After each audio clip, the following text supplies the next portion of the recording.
and welcome. My name's James. I'm the candidate coach, and it's great to have you with me today for our workshop.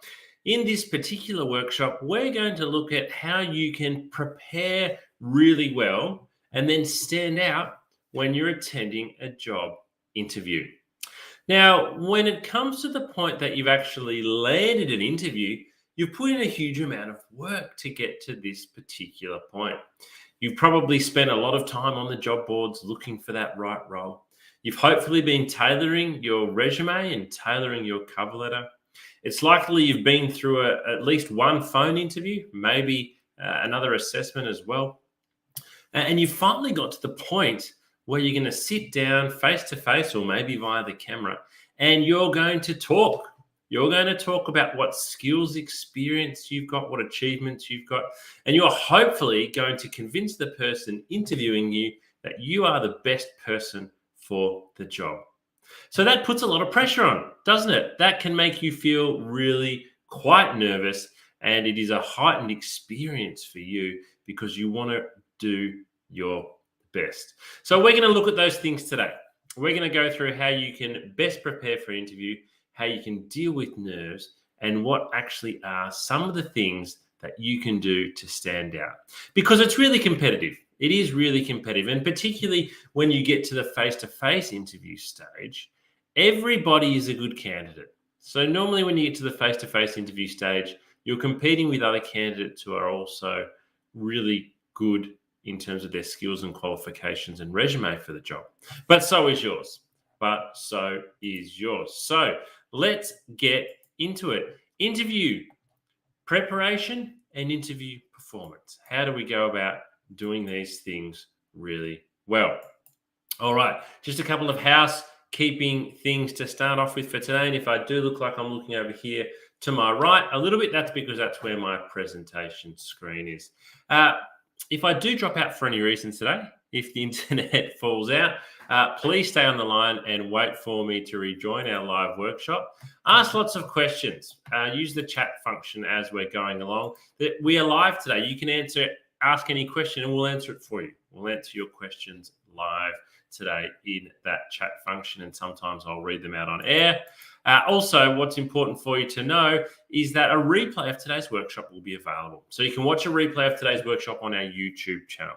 But I'd still really encourage you to take notes. I'd really encourage you to take notes, because when you hear something for the first time, that is often, the way that it is best, received. So how did something stand out the first time that you heard it? What was it like? How did that message resonate with you? That is really important. So when you hear something for the first time, take a note and remember how it made you feel. So a little bit about me, your presenter, James Whitcomb. So who am I? Well, I'm a director at Smart Recruitment. So we're a recruitment agency with an office in Melbourne, Sydney, Brisbane, and Adelaide. And I've been working in recruitment since 2005. So just over 16 years.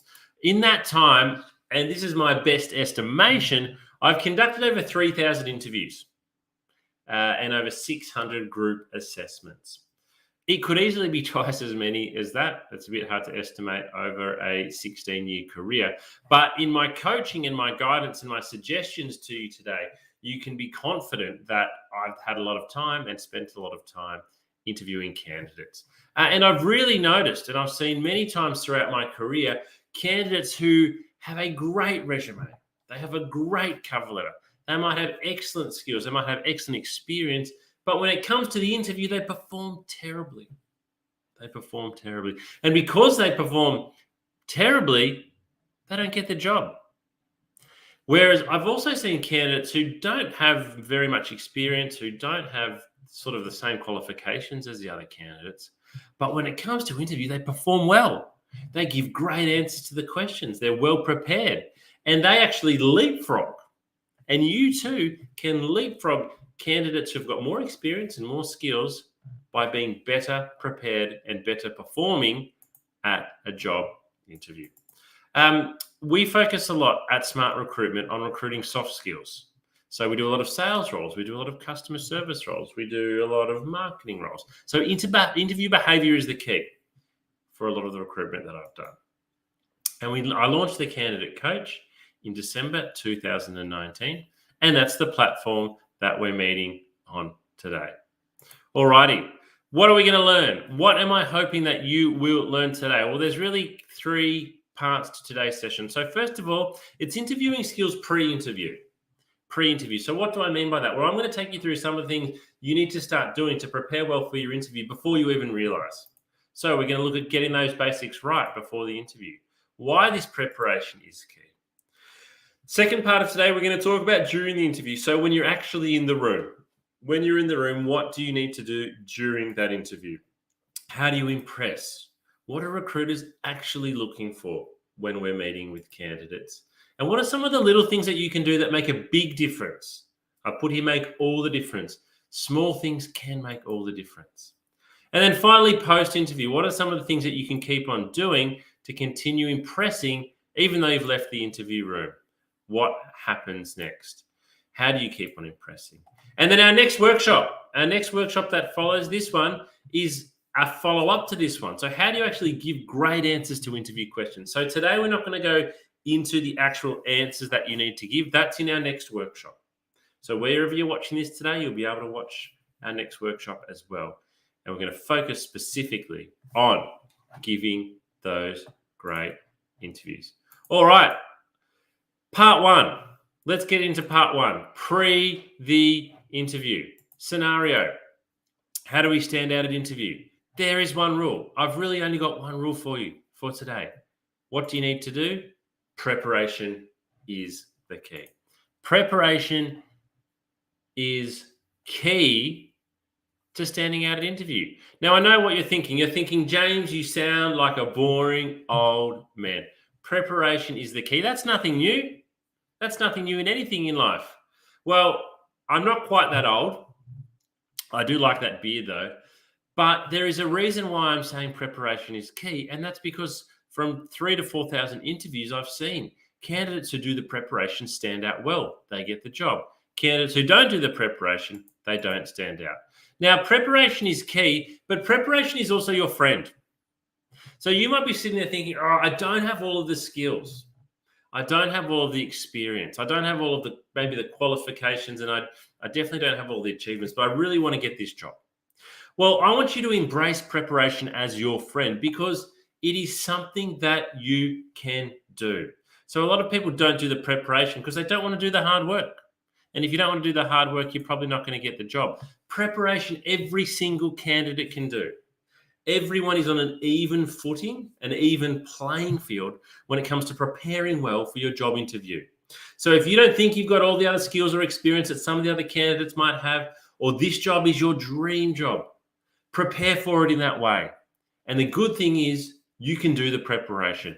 And I'm going to show you how today. So, situation. You've just landed a job interview. Let's imagine that. Maybe this is you. Maybe you've got a job interview today, this week, next week. Maybe you're about to get one soon. I want to ask you a question. How do you feel? Feel free to type this into our comments box. How do you feel? Pick from the list of emojis when you've just landed a job interview. Are you top left-hand corner? You're smiley, or you're the third one from the left. You're really happy about this. You're excited. Are you bottom right-hand corner? Ooh, a bit nervous. You know, this is really real now. Are you bottom left-hand corner? Are you quite frazzled by it? Because you get a lot of nerves and anxiety when it comes to job interview. That is really normal.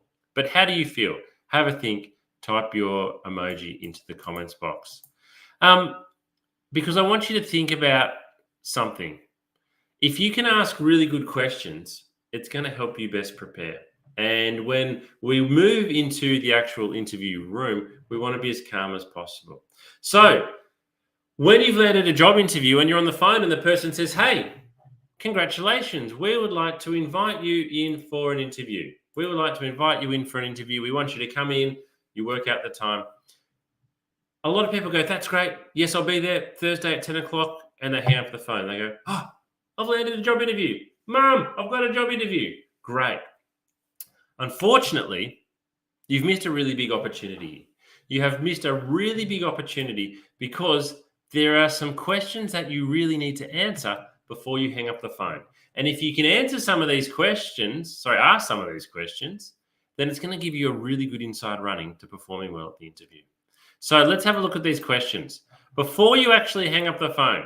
So when someone says, we want you to come in for an interview, these are some of the questions you need to consider asking. First of all, who am I meeting with? Who am I meeting with? Not just their name, most importantly, their position. You need to understand who they are and what they do. Because if you're meeting with the recruiter, the HR manager, the line manager, the CEO, the interview is likely to be very different.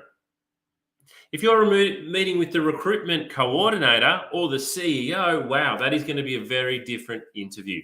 You need to know who you're meeting so that you can prepare. You need to look them up on LinkedIn, get an understanding of who they are and what they do and what their interests are. When you look them up on LinkedIn, you can actually then use this information at interview.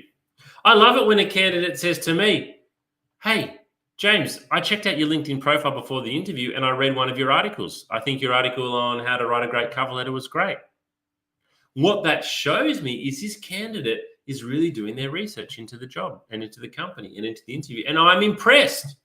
It's also a little bit of an ego stroke for me. There's nothing wrong with you doing that. Look up the person that you're going to meet with, find out something about them, let them know during the interview process that you've investigated them a little bit. Because that's what we want to see in candidates, and that's what helps you to stand out. All right, question number 2 you might consider asking, what should I expect? What should I actually expect at the interview? This is a broad, open-ended question, and it can give you some really good insight. The recruiter might say, oh, well, this is going to be a group assessment, and you'll be there for 3 hours. Oh, okay. Did you know that? Were you expecting a one-on-one interview? It's an open-ended question. So you don't know exactly what you're going to get here, but it can give you some great insight. Learn from this question a little bit about what will happen. What type of questions will be asked? Again, this is a great question. In some interviews, they might go through all different types of questions. And in our next workshop, we'll talk about how to answer them. But is it going to, the person might say, well, look, this is just the first interview and there'll be 3. So it's just a little bit about getting to know you as a person. Or the person might say, well, look, you're meeting the engineering manager and they'll ask you some very technical questions straight away. If you can know what type of questions you're going to be asked, guess what? We can go away to prepare and we can practice our answers. So straight away, imagine if you knew what was on the screen there. I know what to expect at the interview and I know what type of questions I'm going to be asked. Oh, straight away, doesn't that make you feel just a little bit more comfortable if you know what to expect and you know what interview questions are going to be asked? Again, we can go away, we can prepare. It'll help us with our nerves. It'll help us to stand out. Okay, what should I wear to the interview? Now, this continues to change and evolve. It's also probably changed and evolved as COVID's hit because a lot more interviews are from home. But you need to know. Previously, you just kind of got, gentlemen, it's a suit, jacket, it's a shirt, maybe it's a tie, but not so much anymore. If you're going for a role with a marketing agency and everybody wears polo shirts and chinos, maybe to the interview you shouldn't wear a tie. But if you don't ask, you won't know. So ask the person, what is expected for me to wear at this type of interview? What's right for the organization? What is car parking like? Or what is transport like getting there? You need to know. You need to give yourself plenty of time. You don't want to be turning up to a CBD interview and realize, hey, all the parking around here is only for 30 minutes. I'm going to go and have to park 5 blocks away and I'm going to be late. Get there early and relaxed. How long will the interview take? It's a little bit like the previous one. Maybe you're going for an interview during your lunch work break and you've only allowed 45 minutes. And you get there and it is an hour and a half long assessment. You need to know how long it will take so you can prepare. And also so you're not distracted. If you've only got a 45-minute lunch break and they tell you the interview is going for more than an hour, it's going to be hard for you to concentrate in that interview. There's no doubt about it. What do I need to bring with me? This is a great question. So from a recruitment agency point of view, a lot of the time when people come in for interviews, we need to check ID. We may need banking, payroll, superannuation information, particularly if you're going to be registering for contract or temp work. Now, you might also, be asked to bring along academic transcripts, a copy of your work or portfolio. The problem is if the recruiter forgets to tell you this, they will probably think it's your fault. So you need to ask, what do I need to bring along with me to interview so that you turn up with everything that you should have? We like a well-organized candidate, and not having that information can actually reflect poorly on you. All right. And the most important question of all, the question that can give you the best opportunity to get a head start on every other candidate that's being interviewed. So even if every other candidate that's being interviewed has asked these first few questions, if you ask this next question, this question I'm going to show you in red, this is going to give you a great head start and inside opportunity. So the question simply is, what can I do to really impress at interview? What can I do? So you're on the phone, you've asked the lady that's booked you in these questions, and then you say finally, look, what can I actually really do to impress at interview? What can I do to really impress the interview? Now, this lady might not be able to tell you anything. She go, oh, look, I really don't know, or I can't share that information with you. If that's what she says, guess what? Doesn't matter. You've already asked a lot of the other questions anyway. But if she actually says, here's something to you that you can use in your interview, how beneficial that is going to be. So she might say, oh, look, well, you know, you're meeting with Tony, and Tony actually loves it when people bring along a portfolio of their work. So you bring along a portfolio of your work. Guess what? The other two candidates they're meeting didn't bring along their portfolio. You brought yours along. Or she might say, oh, look, you're meeting with Margaret. And Margaret really likes to know that you've looked into our corporate culture and values. So guess what? You can go away and look into the company's corporate culture and values, and you can bring that into your interview and ask some questions and show you've done your research. So I can't tell you what you're going to get told here. Again, it's an open-ended question. But whatever the answer to this question is, go away and look into it, because this is a great opportunity for you to stand out. So let's look at it in summary. What are the 8 questions we should consider asking before we even hang up our phone? Who am I meeting with? What should I expect? What type of questions will be asked? What should I wear? What's parking like? How long will the interview take? What do I need to bring with me? And most importantly, what can I do to really impress at interview? Ask these questions and you will know how to prepare. You will know how to prepare specifically for this job interview. All right. I'm going to go straight into now. Let's pretend it's the day before the interview. Let's pretend it's the day before the interview. You have had the interview booked in, let's say for a week. So you've gone away and you've done some preparing, and you have thought about what you're going to say, and you've practiced your interview questions, and the interview is on tomorrow. It's on tomorrow at 10 a.m. So what do we actually need to do the day before the interview to make sure that we are best prepared? Let's get stuck into these details. All right. So first of all, we need to check and confirm how we're going to get there. How are we actually going? Whoops, we've gone too far. How are we actually going to get to the interview? As we said before, parking is important. Public transport is as well. You need to aim to arrive at the interview, before it starts, obviously, but before it starts in a way that you can arrive and be calm. You want to make sure your clothes are cleaned and ironed the day before, and your shoes are polished the day before. The reason being, this is allowing for something bad to happen. So if you were planning on wearing a shirt and you pull it out and it's got a hole in it, you can go and buy another one. Or if the iron is suddenly not working, you've got time to go to a friend's house and iron. Or if your pants are too tight because you ate too much over Christmas, you can get something done to have some pants that fit. Get it done the day before. Likewise, all your documents are printed. So if you've been asked to bring along payroll information and you've been asked to bring an academic transcript, get it all sorted the day before, because the printer might run out of ink, or it might not print well, or your housemate's on the computer and can't get off in time for you to print. Get it done the day before. Any pre-assessments that you've been asked to complete, let's get any pre-assessments completed in advance. And let's practice. Let's have practice to lot those answers to those interview questions.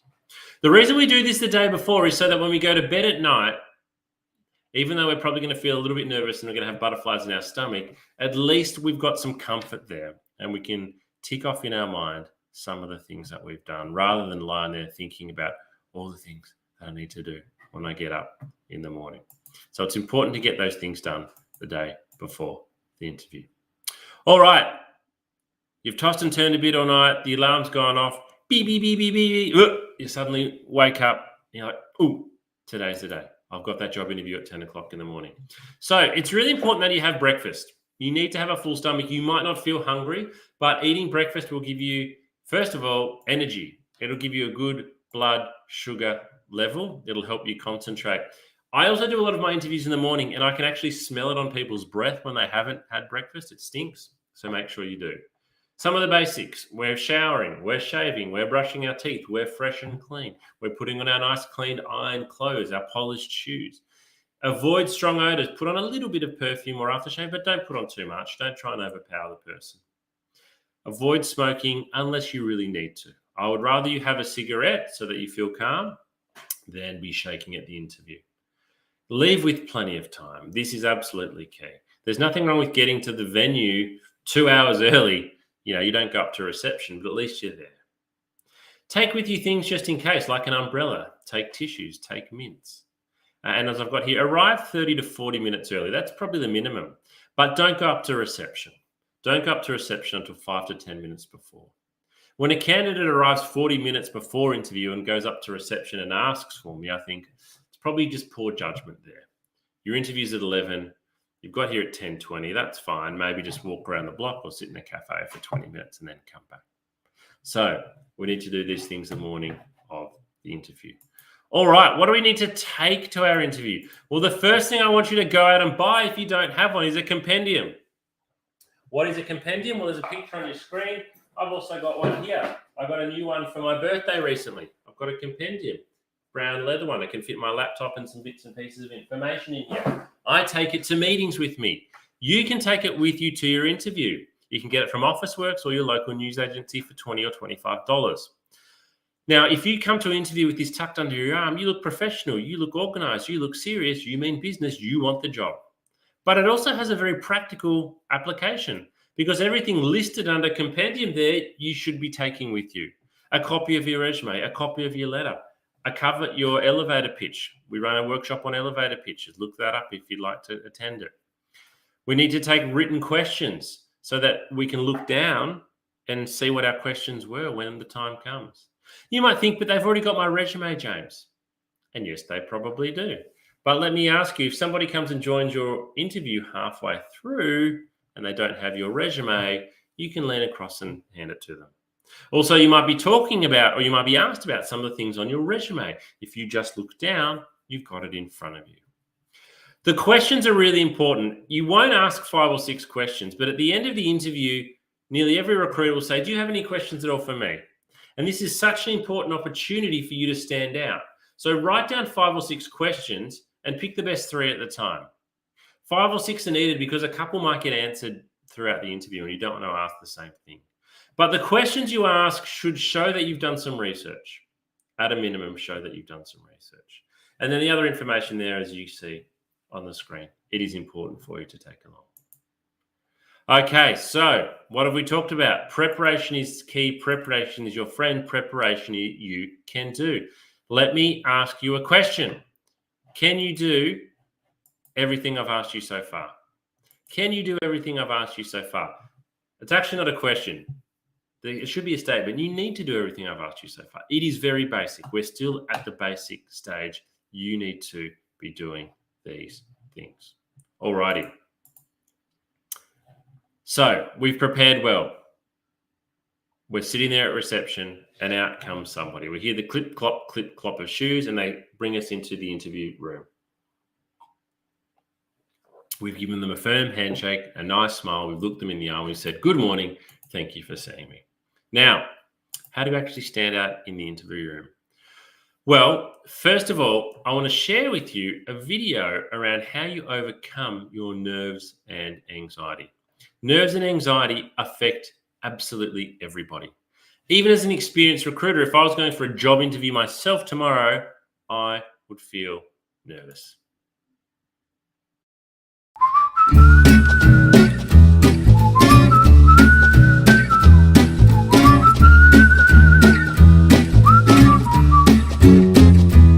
Thanks for joining us at The Candidate Coach, Dr. Barker. Tell us a bit about your background and the type of work you do. I am Dr. Sarah Barker. I'm a clinical psychologist. I've worked in workplace mental health with Black Dog Institute for the past 7 years.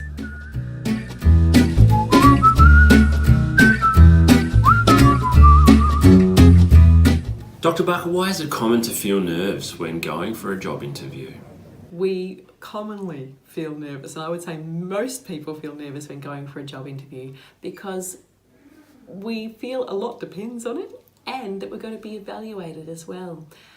So nerves are a very, very common response. It's really important to remember that the person who's doing the recruiting also feels nervous as well, because they want to get the right person, and they're also aware that they're expecting people to come in feeling nervous as well. They know that that's a common human experience.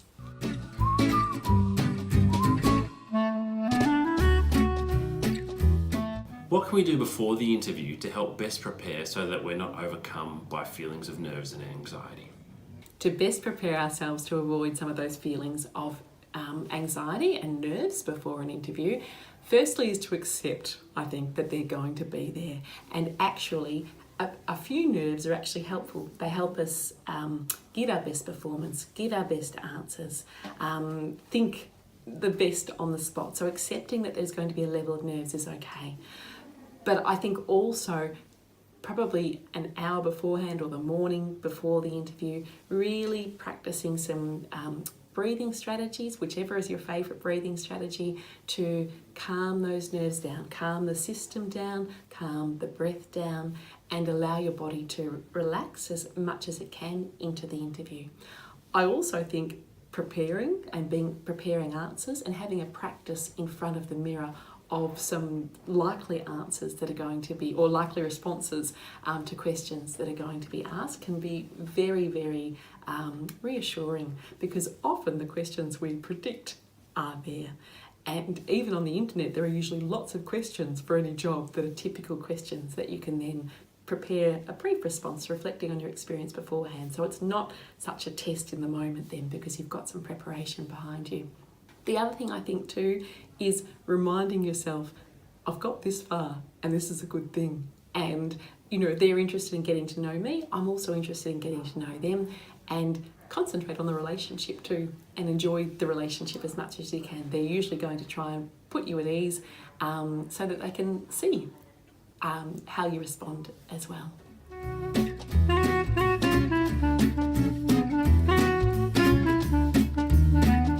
What can we do during the interview if we feel a bout of nerves or anxiety coming on?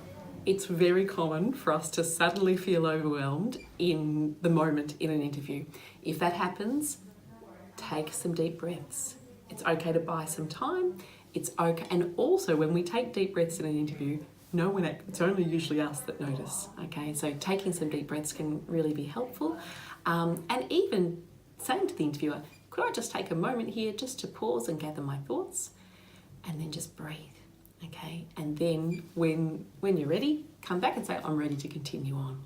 And that's a fine way to manage nerves during an interview.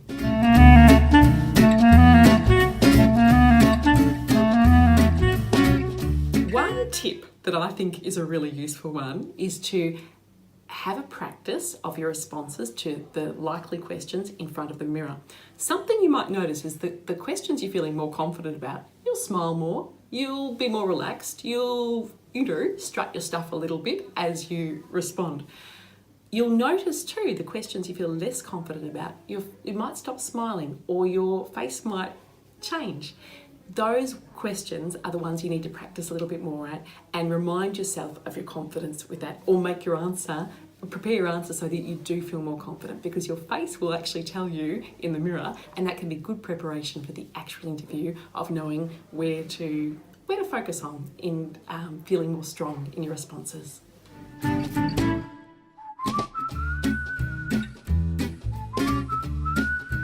In summary, nerves and anxiety for interviews can be partially managed and avoided by preparing beforehand, using our breathing exercises and techniques to reduce stress so we're going in feeling calmer, and also during the interview by practicing those same skills. often when we're nervous, we stop breathing or we breathe very shallowly. So if we start noticing ourselves doing that, really being conscious of our breath and paying attention to it and allowing that to carry us through.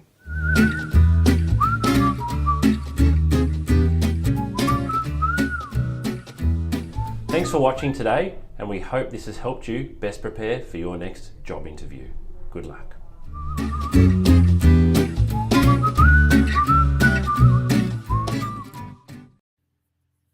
When we're in the interview room, it's really important to remember that essentially you are just two people meeting. As Dr. Barker has said there, the interviewer themselves may also be experiencing nerves.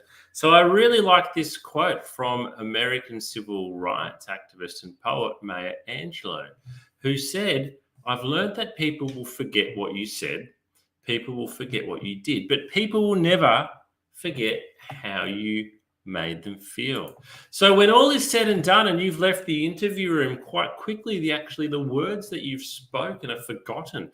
But the way that you made the other person feel, or the way they felt around you, is actually what is more remembered, so even if it's not something they're actually aware of. So what I've got here is 11 tips that I'd like to go through with you for making people feel more comfortable around you. All right, tip number 1, smile. You need to smile. Get your smile. And we like it when people smile at us, don't we? So if you start off by smiling, and at the least, if the person remembers you as being happy, that is a great start. Give off a confident vibe. So don't be cocky, don't be arrogant, but you should be confident. You know, you've been invited in for the interview because you are one of the best candidates. So be confident. Look the person in the eye when they're speaking. Sit up straight in your chair. Be confident in your ability to perform well. Dish out the compliments. So say something nice to the person. I love it when a candidate at least says to me, thank you for taking the time to meet with me today. Or they might say, James, I had a look at your career here and you've had a great career here. Why do you like working here? Maybe you might compliment them on the jacket they're wearing, but there's nothing wrong with complimenting people. Slow your roll. So what this means is just slow things down. You're not in a race. A lot of candidates get into the interview room, and because they already are nervous, they talk very quickly. And because they talk quickly, they just race through things. You're in the interview room. You're here now to take that deep breath. As Dr. Barker says, slow things down. Have open body language. So open body language, a bit like I'm sitting in front of you now. I'm looking down the barrel of the camera. So look the person in the eye. Have your shoulders facing them. So don't close, don't cross your arms. Let me zoom in on my camera a little bit. Crossing your arms, that's closed body language. You probably don't feel like I'm engaging with you as much.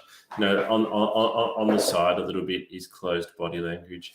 Looking down a lot at your hands. So if you are nervous, a lot of people look at their hands. But as you can see right now, if I'm looking at my hands and just looking up occasionally, you probably don't feel, or if I'm looking over here or if I'm looking over there, my body language isn't great. So let's sit up straight. Let's sit upright. Let's look the person in the eye and have open body language. Show that you're actually listening. So some things just like sometimes nodding or saying, that's really important. Use the mirroring technique. So if there are particular words or phrases that the person you're speaking with or who's asking you questions uses a lot, there's nothing wrong with you using them too. Make the other person feel at home. As Dr. Barker said, your interviewer, it could be the first time they've interviewed somebody ever, or they might only interview every couple of years. They might be nervous. So try to create that atmosphere of comfort. And one of the best ways of doing that is creating a laugh.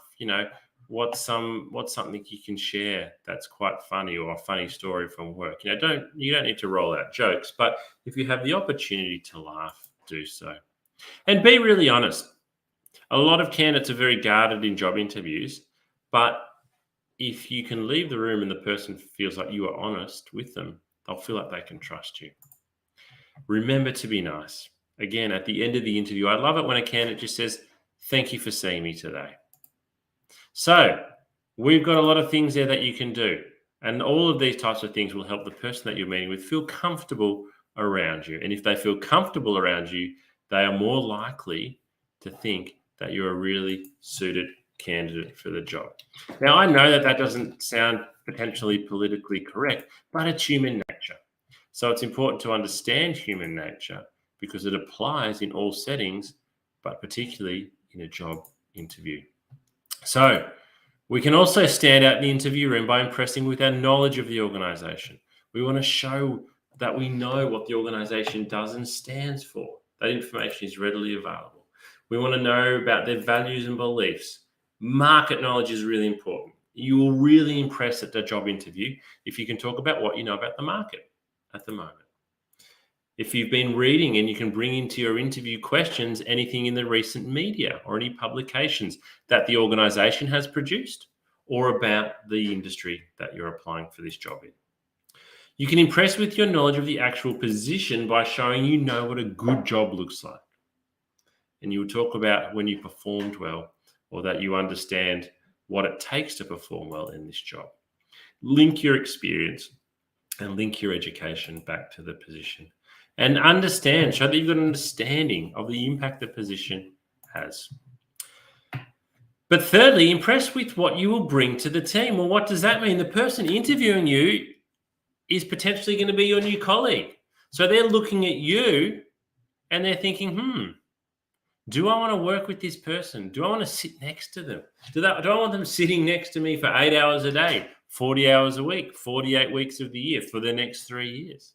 If the person doesn't like you or doesn't get along with you and you make things awkward, then guess what? You're not going to get the job because they're not going to want to work with you. So you are a potential colleague of everyone who is meeting you. Make them want to work with you. Now, what's with all the research? I am asking you to do a lot of research. Research into the company, research into the position. Why do I ask you to do so much research? Well, I want to share a quote with you. And if you've attended any of my other workshops, you'll be familiar with this quote. It's from Stefan Wheeler, who's a well-known recruiter in Melbourne. And Stefan says, credentials on your resume will get you that first interview, but it's not the key to your next position. Looking at the people we hired recently or who will be joining us shortly, there is one thing they all have in common. They were uber prepared. They have dug deep into what we do and stand for. They impressed us with their understanding of our business and the problems we are trying to solve. Yet not all of them were exactly what we were looking for. On the opposite side, I interviewed a candidate the other day who looked great on paper. But when I spoke with her, she had no idea what we were doing and said she'd only research a company once she lands an on-site interview. Well, it's a Zoom interview these days. Though if you haven't spent any time researching our company, you are missing the mark. I understand doing research takes effort and you don't even know if it will pay off. However, that's exactly what other applicants do to get the job, and they're the ones you compete with right from the beginning of your application. I'm going to read that last paragraph again. I understand doing research takes effort and you don't even know if it will pay off. However, that's exactly what other applicants do to get the job, and they're the ones you're competing with right from the beginning of your application. So if you don't want to do the research, that's fine, but the other candidates are. And a candidate who answers questions confidently gives the interviewer a great sense that they are top performer. We translate confident interview answers into competent candidate for the job. It is that simple. All right, video interviews. Let's take a moment to talk about video interviews because they are so common at the moment.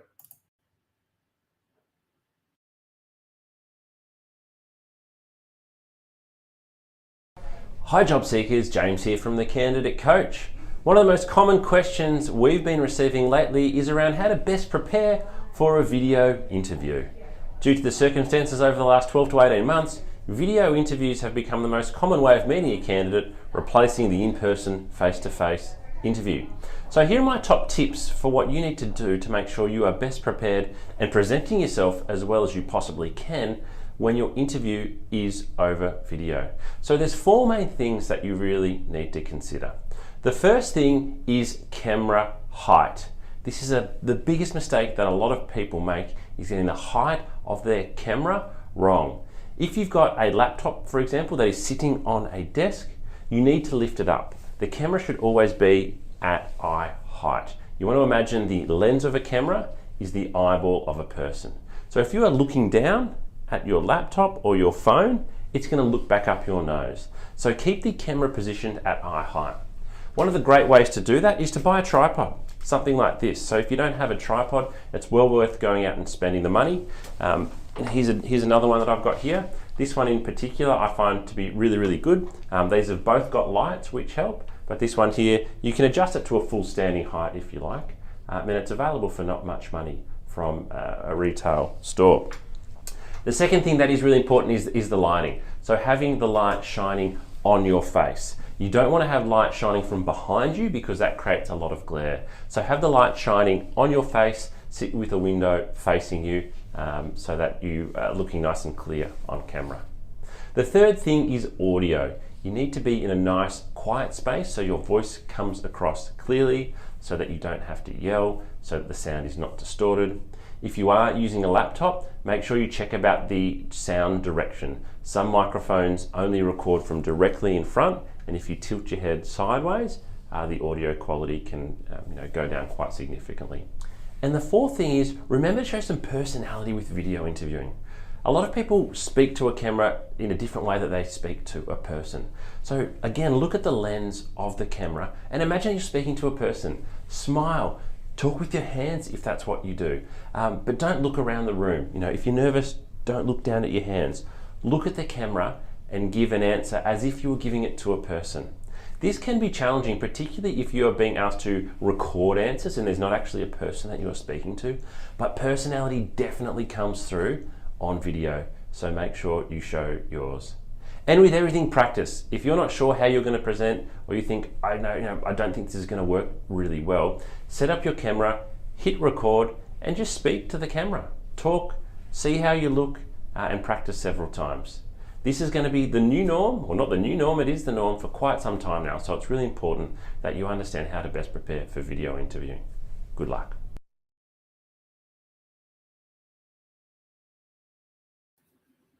Okay, so part 3, let's say the interview is done and dusted. We've given it our best shot.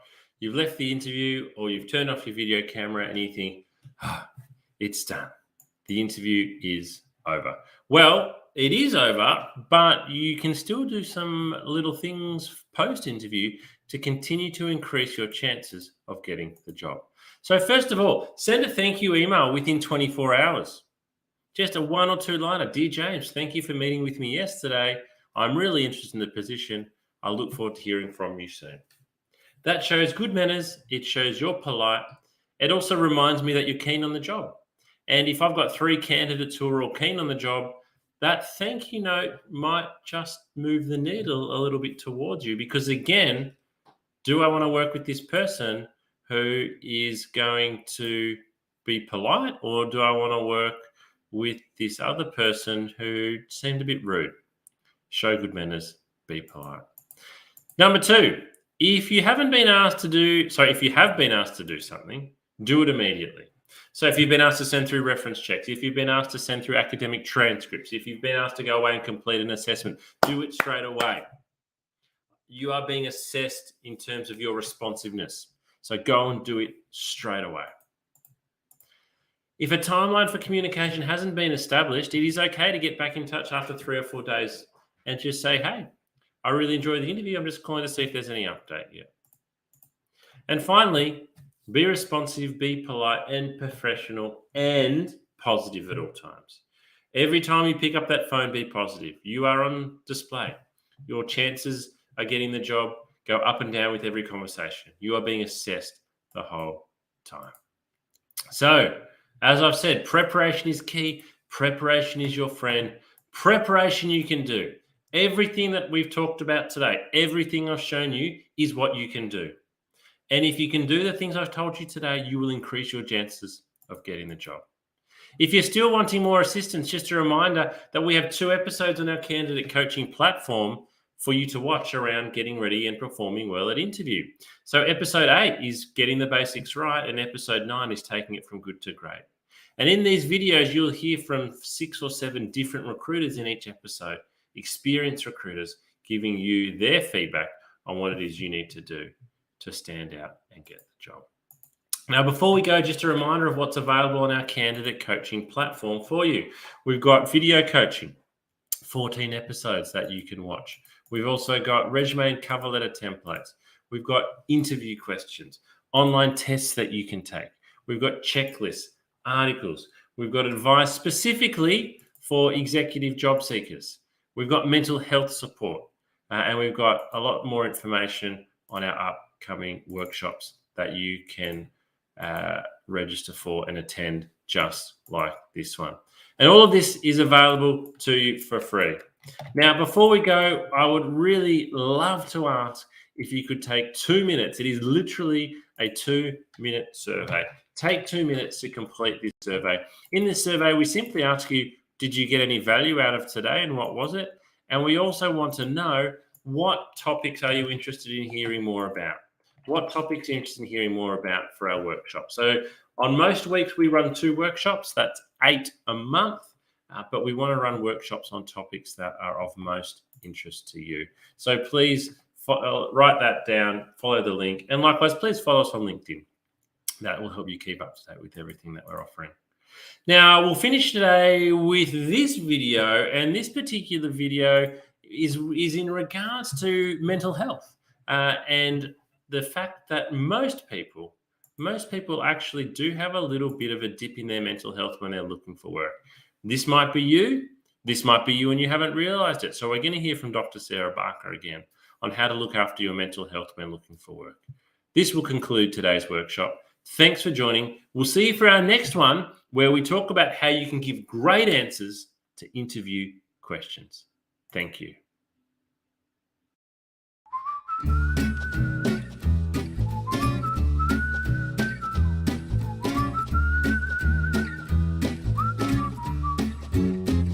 If you're not feeling terrific at the moment and you feel like your mental well-being has taken a little bit of a dip, please remember this is not going to last forever. There's lots you can do to manage your mental health and get back on top of it.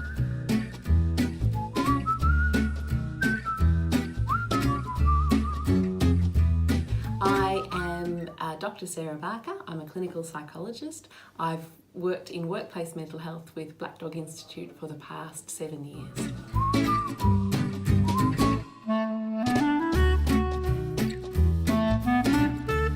I work with a lot of adults and young people, mainly with anxiety, depression, trauma as well, a range of issues, and many who are looking for work and undergoing that process of trying to find employment.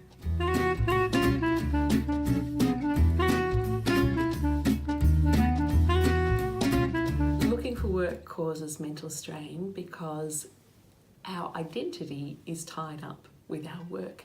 Work gives us meaning, it gives us purpose, it gives us company and connection. So it's stressful for lots of reasons looking for work, and it can take a toll on our mental health.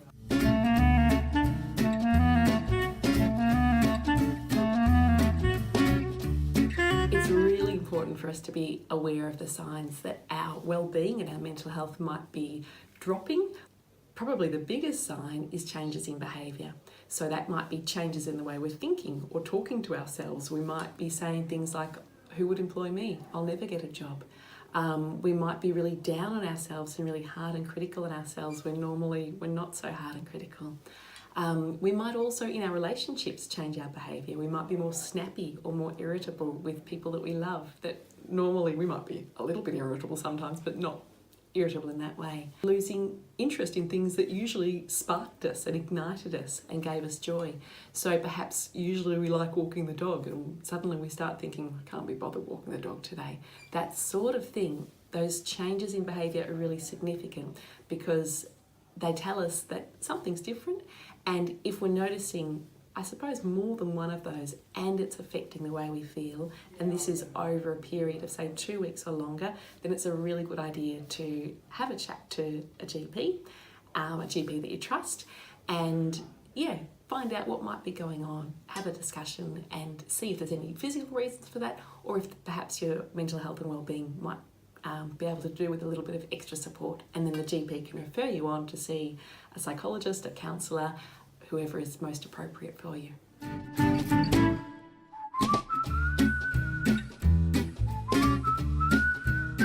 There are so many great things you can do to look after your mental health when you're looking for work, and it's really important that you do. My very top tip would be really talking kindly to yourself and being compassionate with yourself. I think when we're looking for work, we can have a lot more questions like, will I ever get a job? Will I ever be employed? It can feel like this could go on forever. So being kind to ourselves and saying things like, you know, it will work out. There will be a day, my efforts will be rewarded. It will just take time. I just need to keep trying. Reminding yourself of your strengths. And that might even be tapping into people you love and asking them what your strengths are, because sometimes it's harder to find them when our mood's a bit low and we're feeling more worried. We can be harder on ourselves. I think that routine is really, really important to our well-being. When we're looking for work, we mightn't have such a regular routine because there mightn't be a 9 to 5 start and finish time for a job, or there isn't. So instead, thinking about looking for work as a job in itself can be helpful. Having a start time and a finish time can be really helpful, and some set tasks that you hope to achieve that day. Purpose is really important too. So purpose might come through routine, but it can also come through other things. Meaning's really important, and our work gives us meaning. So when we're looking for work, meaning mightn't feel like it's there as much. Part of what we can do is infuse those tasks with meaning. So I am doing these things today, I'm looking for work, and that is meaningful in itself, because there's an end goal to this. It will be something that's good for me and good for the people that I love as well.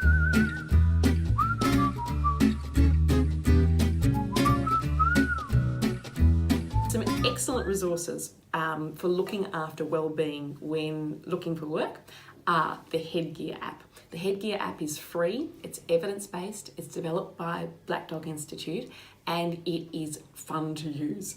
It uses mindfulness, so a technique to really help us relax and reduce physiological arousal, which can often occur when we're feeling anxious. It's got a 30-day challenge, which is just short, bite-sized little challenges to extend your well-being and grow your well-being, and that can be really extra important when we're looking for work. There are also some really terrific resources available through the Black Dog Institute. One of them is a beautiful self-care plan that encourages you to think about your top coping tips, the things that personally work best for you, that are positive coping strategies. Another really good resource is through Beyond Blue, and they've got some excellent resources to look after mental health while looking for work, and also when people are recently out of work as well.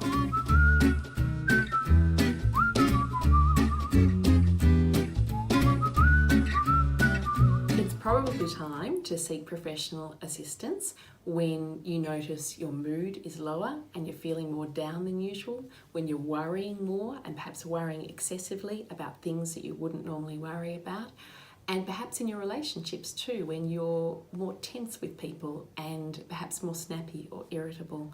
All of these are signs that perhaps our mood is not in the greatest space, and our well-being is not in the greatest space, and that it can be a great idea then to chat to your GP, who can then refer you to an appropriate person to help you strengthen your well-being.